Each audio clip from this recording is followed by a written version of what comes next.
everyone, so in today's video we're going to do a tutorial that covers the buttonhole kit that I have on my website available for y'all. So if you've purchased it, let's go through your kit and walk through a bunch of different types of buttonholes.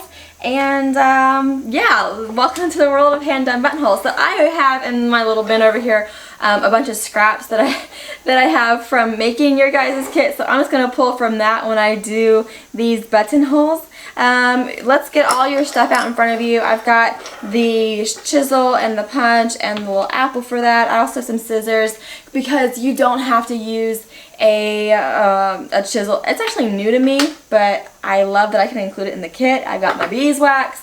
Then we've got from your kit the lightweight fabric samples. That's some voile. That's graceful voile from Farmhouse Fabrics. I love that fabric. I've spent quite a couple minutes with that fabric. That's the stuff that I did the shadow work, antique shadow work on Audrey's dress, a year ago I think it was. And then you also have this is some medium weight cotton from Fabric Finders that Farmhouse has. And finally, last but not least, you've got some thickle voile wool, also from Farmhouse. And then you have two kinds of interfacing. Let's see, you've got their new super lightweight interfacing. The name is escaping me. And then you also have, if I can find it, well, I have some over here. This one is white. The one in your kit is ivory. And this, actually, that little section has some peanut butter on it because of my son. He came around the corner the other day with some peanut butter hands. Anywho, so those are the samples that we have. Like I said, your German interfacing is ivory. But yeah, those are the two interfacings, and those are the three different samples of fabric. Alright, then the fibers that you have in your kit, you have a thing of pearl cotton. This is mine because I do this all the time. Then I have, this is my stash of DMC tatting thread. Something got a loop out of whack. But yeah, that's my stash of that. I actually have a white and I have an ecru. I had different colors of tatting thread on my website if you want different colors, but I included white in your kit. And I also have some of this coordinate special from DMC. It's similar to pearl cotton, but it has a tiny bit of stretch to it. Now it's no longer being made, it's not included in your kit, but if you can find it somewhere, then yeah, I like it as well. So it's something to look out for. Then you've got some finer weight silk thread. You just have a sample of that. And last but not least, you have some silk buttonhole twist, which is not in front of me, so let me get that. Alright, so here's the silk buttonhole twist. Again, I have more colors of this on my website. And let's get started. So, okay, so to do a hand-done buttonhole, let's first start with the medium weight. Let's just do like an everyday sort of outfit, a play garment, something of that sort. How would you handle that? Let me give my sample a lick on the iron. Okay, so for starters, you're going to take the button that you want to use and you're going to position it where you want it, and it's going to go exactly where you want it because that's how a hand-done buttonhole works, and that's one of the absolute gems of it. It's like, it's so lovely. So I like to mark one end and the other end. Can you guys see that on the video? One end, the other end. So you got those two little marks there. And then I take the ruler. You guys have a clear ruler included in your kit. But you just want a straight edge. Get it perpendicular. And that then is going to be the length of your buttonhole. Okay? So, I know we're talking about hand-done buttonholes, but at this point, what I do, and this is sort of like my rhythm of things when a garment gets ready to do a buttonhole, then I will mark all of the buttonholes where I want them, and then I will do all of the buttonholes. I will take them to my machine, I know it, but I will take them to my machine and I will just do some stitches.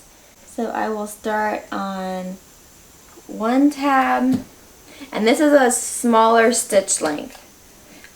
something 1.5 or something around there.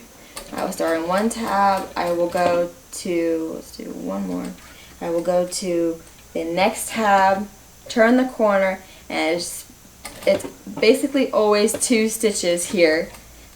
And then again, turn the corner and come to the next tab.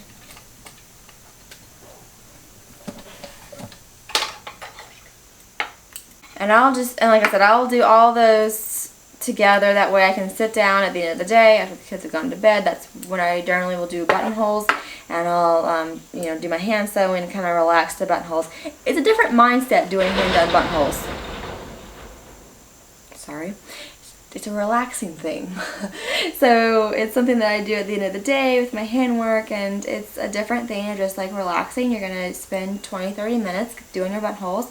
It's going to be a relaxing experience, and they're going to be where you want them and pretty and all the rest of it.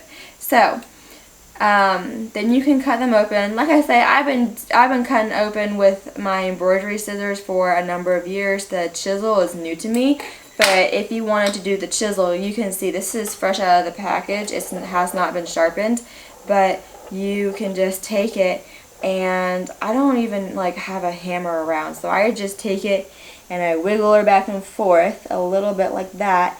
And if you had a hammer, that would be better, but you can see, and you can see how that separates. So with an everyday buttonhole, you've got your slit that's being made, and if you want to check it just to make sure that your button is going to fit through there, you can definitely go ahead and do that. What I like to do for an everyday buttonhole is I grab the pearl cotton, and whenever you do a buttonhole, you want to have enough fiber to go around the entire buttonhole. You don't want to get into the situation where you run out. Where's a needle? This is always the case. Where's the needle? I feel like I just grab whatever needle I can find. And it's not that big of a deal. Here we go. This looks good.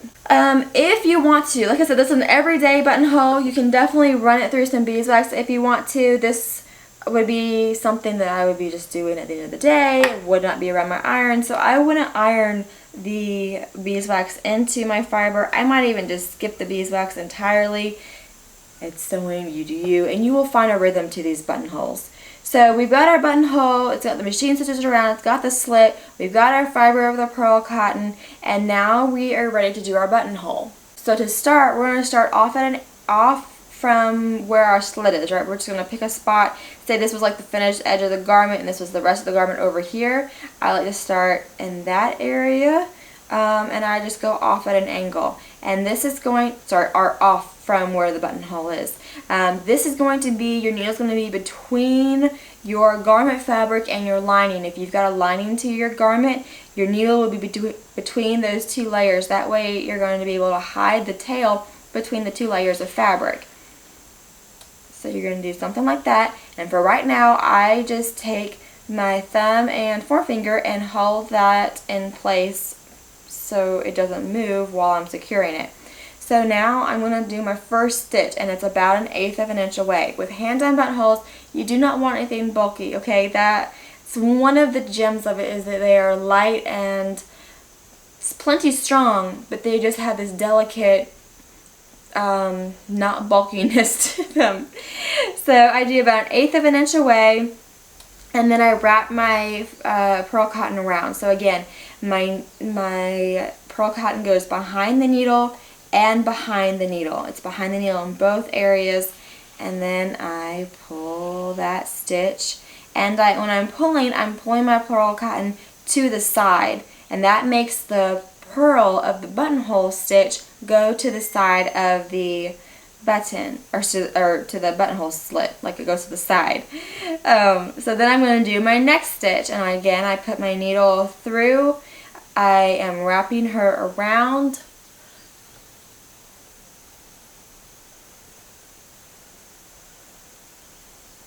and I pull my needle through, pulling to the side, and that cinches her down.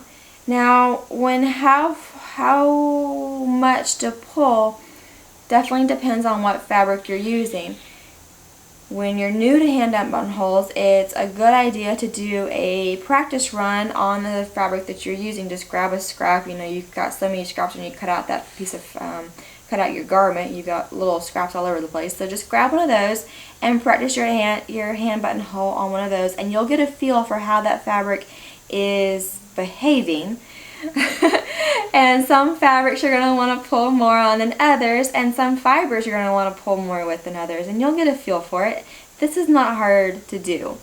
So you're just going to keep going. You want to, like, my rule of thumb is that you want to pull enough so that it's all cinched down, the purl is cinched and all the rest of it. You don't have any slop in the stitches, but you don't want to pull so much that you're pulling the fibers of your fabric apart. And some fabrics behave better than others. Most of the time, the whole little machine stitching around, you know, before we do the buttonhole, most of the time that basically secures up the fibers in your fabric, and you're not really going to get much separation. There are times though that you will want to add interfacing because those little machine stitches are not enough. And like I said, if you do a test run, then you know if you're in that sort of situation. So you can see I'm just going up here and I'm talking while I'm going, and it's going still fairly quickly.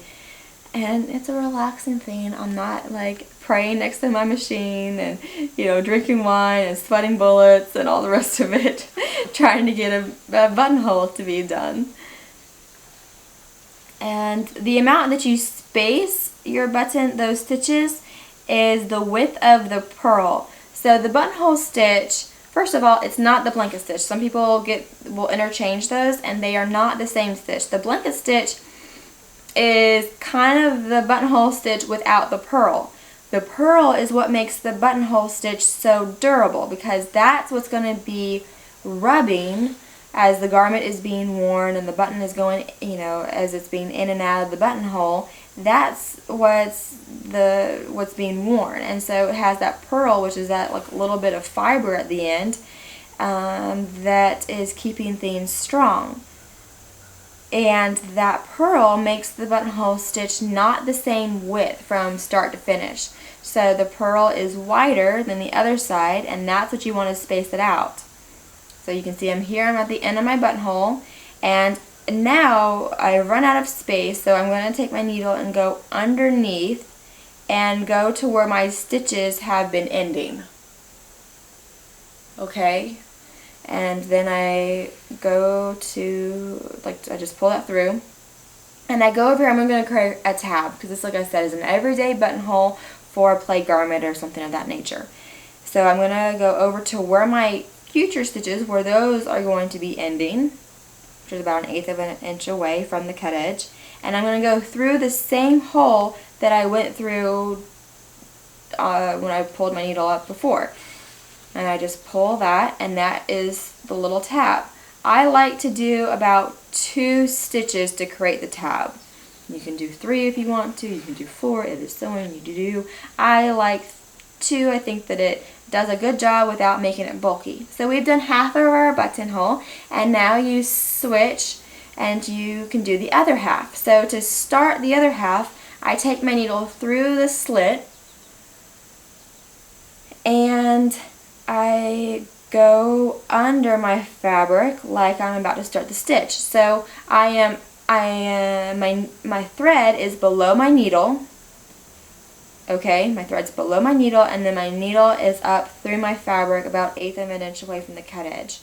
So I take this, again, it's already below my needle, so it's already behind, and now it's behind here, and I go through and I pull this towards the center. So those purls end up at the center, and I just continue working this. We have skipped, doing a buttonhole like this, we have skipped any cording. I used to, when I first started hand done buttonholes, put cording in all of my buttonholes. And since I've sort of gravitated away from that, you can definitely put cording though. You can definitely put cording in your buttonholes if you want to. We will get into that on another buttonhole. People have asked me how durable hand done buttonholes are. They are more durable than machine buttonholes because of that little pearl. Audrey took to a corduroy dress that I made for her last fall, I think it was. The corduroy dress, poor thing, it has been through all the playgrounds, all the the water, all the fountains, like so many things. She has worn that dress out, and it had covered buttons on it. The covered buttons, one of them gone, even though I actually had to replace the whole buttons, because this is when she was learning to dress herself and she got really frustrated that she couldn't get the buttons out of the buttonhole, so she ripped them out. So I had to replace there's like a pink stripe there that I replaced and repaired the fabric, really, because like I said, she just ripped them right through. And she wore the covered buttons out of that garment, but the buttonholes look so good. So yeah, they are very durable. And now I'm to the end of this buttonhole. And once again, we're going to put a tab on the side. So we're going to go underneath, same as we did before, underneath as to where that like next stitch would go, but we're not going to do a stitch since we're like out of room, and we're just going to create a tab. We're just going to go underneath, go over to where those stitches have ended, put it down, and then you're going to come back up so you can do one more stitch. So you come back up to where those holes are, or where that other hole, like through the same hole, that's what I'm trying to say. Go back down through the same hole. And now it's a matter of how do you tie off. A lot of people, this would be our tail that's in between the lining and the fabric, so you wouldn't actually have that. This would be in between fabric. So a lot of, let me just cut that out of the way since that wouldn't be there. So a lot of people, they like to secure their buttonhole, they like to go through the underside of the stitches, and I have done that before. I've gone away from doing that because it can stretch out those stitches. So you can do it. It's not my favorite thing to do, but it's an option. What I would do instead, if we can imagine that there's a lining here, so like there would be a lining here, so you would just have the underside of the buttonhole. What I would do is I would go through the lining. So this would not be the front of the garment, but I would go through the lining side, and I would just take a small little bite like that. It's about a 1/16 of an inch. And I would go through once just to transfer, and then I would go through that same little bite, about a 1/16 of an inch, and I would go through it again to create a circle. Sometimes I only go through the circle once, and sometimes I go through it twice. Either way, it creates a little bit of a knot. And then I would take my needle between, I would go, this is now the lining that's up, I would go between the lining and the garment fabric, and I would hide my tail, and then I would just cut my tail off. So all my tails would be between the two layers of fabric, and you would have your hand done buttonhole. Isn't that nice? And you have your button that goes right through it. So that's how I would do an everyday thing. When I talked about before that I used to do cording, what that means is that I would take my fiber, and you can do this if you want to. Like I said, I used to do it, just got away from it. I would take my fiber between the lining and the garment fabric. I would hold on to the end, and let's just put a line here. That's where to put, like, for our buttonhole. Let's just put a line. So what I would do is I would go about 1/8 of an inch away, parallel to that, and I would do a line just like so, and then I would come up the other side and about 1/8 of an inch away, and I would go down the other side.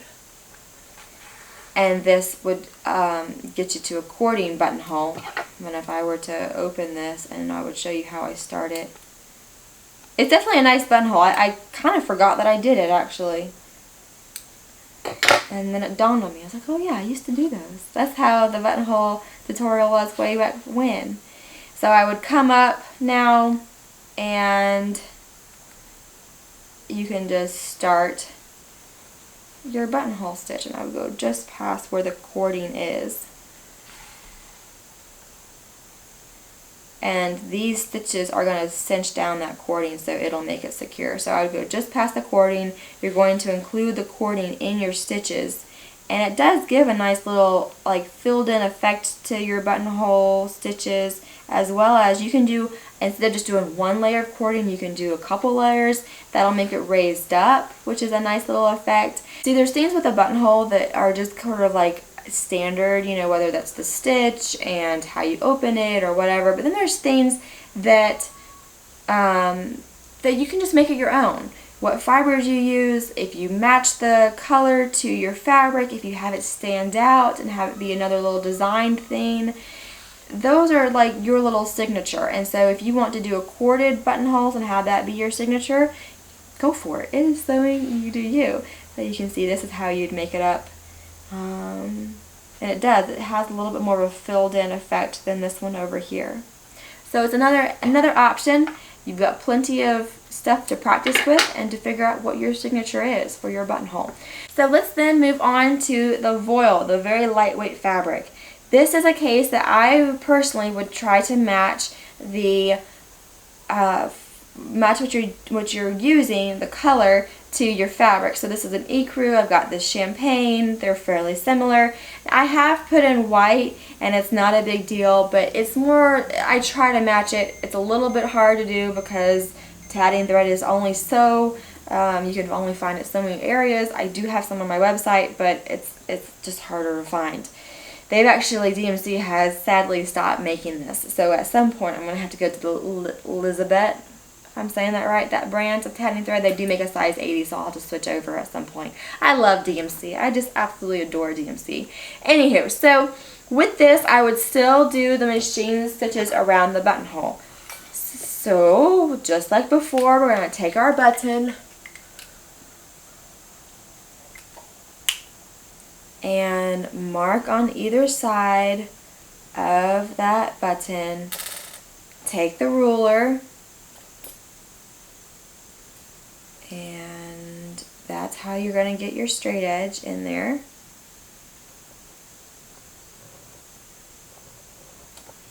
And then you can machine stitch around. I'm just going to do that really fast.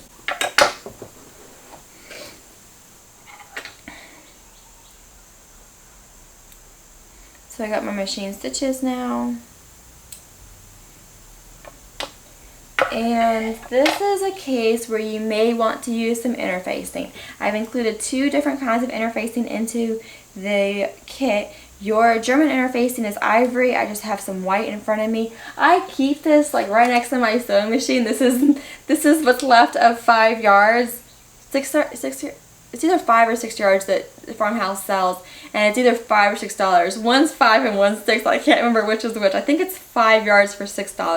But at any rate, they sell these little 2-inch wide strips in white and ivory. They are super helpful. Like I said, I keep them right next to my sewing machine, and I'm all the time grabbing that. That was such a good idea of them to do.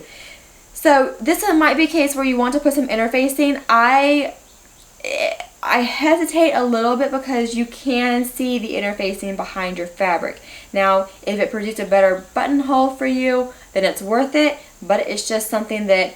Alright, so my camera's just cut off on me, so I don't know where they cut off, but like I was trying to say, with this lightweight voile, I would still do the machine stitches around, cut her open either with a very sharp pair of scissors or with the chisel that's included in your kit, and I would do the same exact method as we just did with this medium weight fabric. I would just use the DMC or whatever brand of 80 weight tatting thread. That is my preference. Some other things you could do instead are floche is a great option.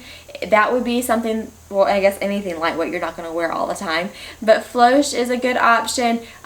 Cotton border is a good option. It's not, nothing is as fine as the DMC, and then nothing is as strong as the DMC cotton, or I keep saying DMC. DMC no longer makes this, so at some point I'm going to have to go to another brand. But nothing is as strong as the tatting thread. Those are good options though, and floss. Floss is a good option too. Floss is super readily available. You can find whatever color you want in floss. And for a lightweight buttonhole, I would use 2 strands of DMC floss. So those are the things, and now you would just do the same exact method we just did on this medium weight. You would just use a lighter weight fiber to do it, okay? Now, then, when it comes to the wool, now this is something that even if you have a machine, it does a beautiful buttonhole stitch, and it does it every time, you know, it doesn't eat your fabric, it puts it where you want it, all the rest of it. I can't relate to that, but I'm very happy for you. I just can't relate. Even if that is the case for you, this might be a case where your machine just doesn't do it as well. And so you may want to go to a hand-done buttonhole. So we're going to do a keyhole buttonhole on this. This you may also refer to as a tailor's buttonhole. So we're going to show how to do that.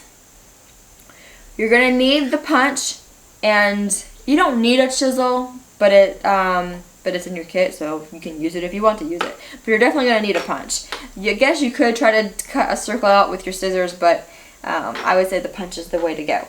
So let's do a keyhole buttonhole. So let's take our button. We are going to place it here and mark around. I know you can barely see the black. I can see it in real life. I don't know if it's going to show up on the video, but you're going to make your line, and I'm actually going to still do my machine stitches around that area. So I've got my machine stitches, and I can cut her open either with I don't have a hammer next to me, but you can just push down, and that actually worked really well. Okay, so you can cut open the slit with your chisel or with a very sharp pair of scissors, and then the end of it for the keyhole is you're going to want to take your punch and put the punch at the end so it's centered up, and you can use your hammer if you want to. I'm just going to mash her down. Oh, cool. And then your little piece will be in your punch. I think you can just take like a needle or something and send that little piece of fabric up through your punch, and it should come out this hole. There it is.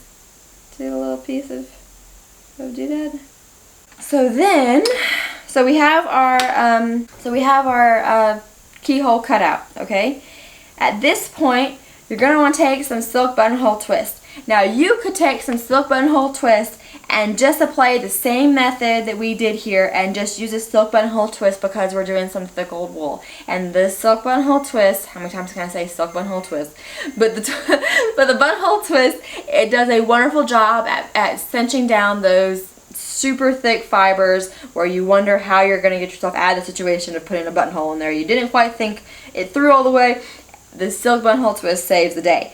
So you can just do the same exact thing that we did on this medium weight thing. But I'm just going to show you how to do a keyhole buttonhole if you want to go that route. That's also kind of referred to as a tailor buttonhole.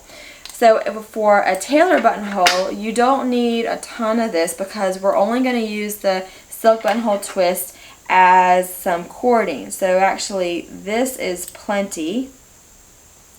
Traditionally you would use silk gimp, but silk gimp is extremely hard to find, and because of that it's extremely expensive. So even though silk buttonhole twist is a little bit more on the expensive side too, it's at least you can find it and it's not as expensive as a silk gimp. So I just ran that through some beeswax. You can do that a couple times. The beeswax kind of shaving off like that is normal. And then you can take this to just seal the deal, put that under your iron. So now this will become the cording for your tailor's buttonhole. And the fiber that we're going to use is we're going to use some finer weight silk thread. This is very readily available. I have included a sample in the kit, but like I said, you can get it anywhere. Farmhouse has a number of colors. You can match your fabric. You can do a little bit off from your fabric. This is a place where you kind of have the ability to have a little bit of personality if you want to. I keep saying a buttonhole is sort of your signature. So I am threading up my needle, and I'm actually going to have it so it's double threaded, like I've got 2 strands. You with me? So I've got both of my ends at the bottom. Oh my goodness, my words. I've got both my ends at the bottom. It's double threaded, whatever. I am going to start my buttonhole. I'm just going to hold this slip buttonhole twist in place. It's going to act as cording, and I've got my keyhole over on this side. So I'm going to start on the square side for this tailor's buttonhole, and I am going to pretend like I have a lining to this, and in which case I would go through the garment and the lining side, so I'm hiding my tail. And I would come up through the buttonhole. And I'm just going to hold those 2 in place at this point. You can take the time to baste the twist into place if you don't want so much to hold. I'm not going to do that, but you can absolutely do that. And so I'm going underneath, and I'm going to actually do a double purl. Some tailors do a double purl and some tailors don't. I keep saying a buttonhole is a little bit of your signature, so you can make it what you want. So I'm just doing a double purl like that, and again pulling it towards the center. A tailor's buttonhole is a little bit on the tricky side to get. You can definitely do it, but it takes a little bit of practice. It's not so much like the method that we did on this, where you just whip her through, and you can definitely do that method onto something thicker with the twist, and the twist will save the day for you. But a tailor's buttonhole takes a little bit of practice. So let's do that again. So I'm just going up, and when I do a double, it's still going behind my needle. Okay, still going behind my needle, and it's going to go behind the front of my needle, and then I'm going to wrap it again. And that's going to give a little bit more of a purl to the stitch. The purl will be a little bit wider. I saw an Italian tailor do this. Again, you're just going to go shoom shoom, pull through. Shoom shoom, pull through.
So we're going to move our gimp up, you know, it's going to go around the keyhole shape, and you want to be very careful to create a circle. That gets you a clean keyhole buttonhole. So we're going to keep doing that double wrap and go around the circle. As we go around the circle, it can be helpful to sort of transition the pearls to on top of the circle instead of like them facing in towards the buttonhole, like into the slit like we have been doing over here.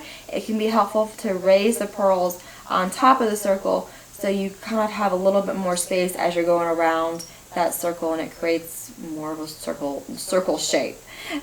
So I'm still doing the double pearl, but now I'm sort of transitioning the pearls on top, so I'm just sort of pulling on top to do that. And I go around the circle. And take your time here. This is what is going to make or break a keyhole. So like I said, you want a circle there.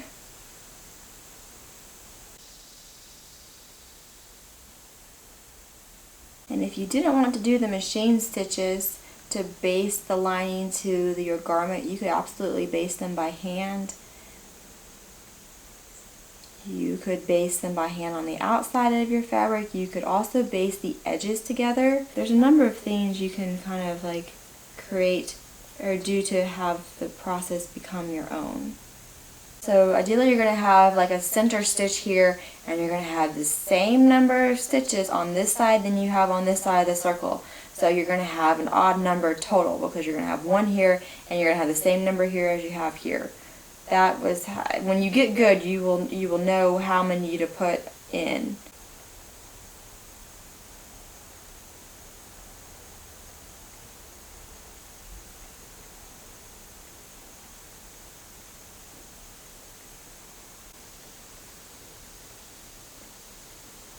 Alright, so we've done our keyhole. We've made it around the hole there. And now we're going to go down, we've got ourselves a circle, and now we're going to go down the other leg. Same sort of thing. The double pearl. Using this finer weight silk is a little bit more difficult to get the stitches to like look nice or whatever. Also doing the double pearl is a little bit more difficult as well. If you're finding difficulty in this, you can definitely take the silk buttonhole twist and do a tailor's buttonhole with that. Some people will frown upon that, and you just need to tell them that it's sewing, you do you. But you can take the silk buttonhole twist and use that to make the stitches as well if you're finding that this lighter weight silk is too difficult. Some people actually use a cotton instead of using silk. It's sewing, you do you. But this is the overall idea. You can do one pearl instead of doing the double pearl thing. You just make it your own. And I can turn that up at this point because it is kind of getting in my way, and I've always found it difficult to do hand sewing on the camera and to watch what you're doing and to make sure you're still in frame and make sure your camera is still in focus and all the rest of it. I always find that my stitches are not as good because of the camera. I've been doing this on YouTube for about 4 years, and I've gotten better, but it's always it's not as good as without the camera. Uh-oh. Somebody is ready for a nap. Alright, we are almost done. She's out there with her father. Sounds like she's starting to protest. So, we are at the end of our keyhole buttonhole, and we can trim up that silk out of the way. You can actually do a better job of trimming her up. And at this point we need to do our tab. So I like to send my needle down and then create the tab. So I'll go over to one side.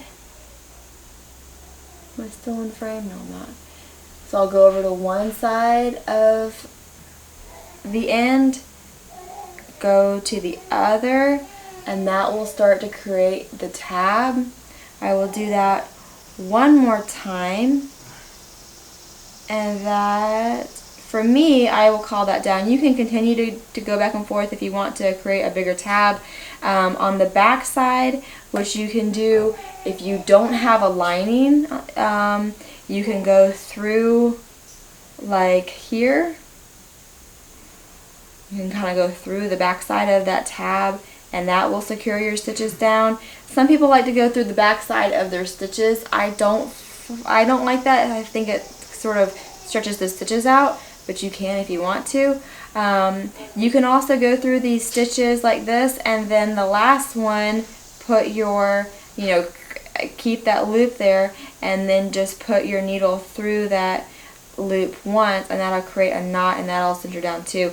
And then I would go through the lining and the garment fabric to hide that tail. And then that's how you can do a keyhole buttonhole. They take a little bit of practice, but you can learn how to do it. So then if your garment is not to the point, okay, it needs more handwork or whatever, it's not to the point of being worn, what you can do is very loosely just baste the like the two leg parts of the buttonhole, baste those together. That way they're not stretched out as you're doing the rest of your hand sewing work, and they will keep the shape of the keyhole buttonhole nice into place before the garment is ready to be worn. I would just kind of zigzag over top of it just to baste her in place and not have it stretched out. But that's how you do a keyhole buttonhole. That is, oh, the last thing I need to show you for this kit that I didn't go over. Let me make sure my iron, it's turned off again.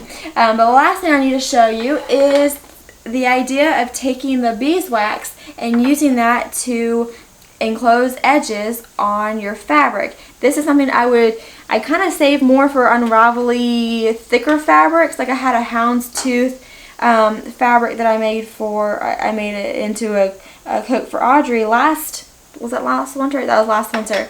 And I used beeswax to go on top of that. You can always use it, but I tend to reserve it for, like I said, the thicker unravelly stuff. But let me show you how to do it really quick before we end this tutorial. So you're going to take your beeswax, and I have a small little iron from Clover that works really well. If you don't have one of those, I also use a butter knife. As you can see, it's got beeswax all over it. So if you got like a spare butter knife, I just keep this in my sewing room now. It's not going back in the kitchen. So I've got my iron, so you can just heat up the butter knife on the back of the iron, and it will get warm. And then you can use that. It doesn't take much. You can see I already got my, you can see like the drips of the beeswax coming off. You see that? Kind of. It is. It's melting, I promise. You see it? Kind of, you can. And then so you can take that and your cut edges of your buttonhole, focus, there we go. You can just apply it to the cut edges, and it will give you a nice little seal there. I prefer beeswax over the fray check stuff. You can use the fray check if you have that, if you like it, go for it. Sewing you to you. I really like the beeswax. There's something about using beeswax. It's just like, it just feels nice. So you can do that a couple times if you need. You'll feel it. Like you can feel it with your fingers, and it. Oh, I've got beeswax all over my dress now. But you can feel that it provides like a little seal there, so it won't fray as you're doing your buttonholes. I hope this is helpful. I appreciate it if you get the kit. And yeah, there's no one going back now. Welcome to the world of hand-done buttonholes. If you have any questions, put them down in the comments below, and I will do my best to answer them. And as always, I appreciate y'all for watching, and I hope to catch y'all next time.